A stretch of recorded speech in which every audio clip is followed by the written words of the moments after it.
అయితే నీకు మన బ్రేకప్ ఓకేనా అది? అమ్మాయి కదా, తన బుద్ధి చూపించుకుంది.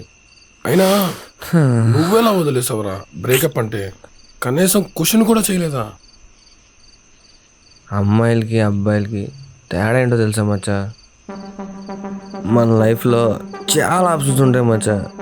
మన మనసుకు నచ్చితే ఆ ఒక్క అమ్మాయి దగ్గర ఫిక్స్ అయిపోతాం, సీజ్ ద వన్ అని. అదే అమ్మాయిలు ఒకడితో లైఫ్ షేర్ చేసుకోవాలనుకుంటే ఎన్నో క్వశ్చన్స్ వాళ్ళని ఆపుతాయి. వీడు మంచోడా కాదా, వీడి లైఫ్ని ఎలా లీడ్ చేస్తాడు, వీడితో ఉంటే లైఫ్ బాగుంటుందా, ఇలా చాలా క్వశ్చన్స్ వాళ్ళని వెంటాడతాయి. దీనికి మనమేం చేయలేం, జస్ట్ కామ్ అయిపోవడమే. పాజిటివ్ అయినా నెగిటివ్ అయినా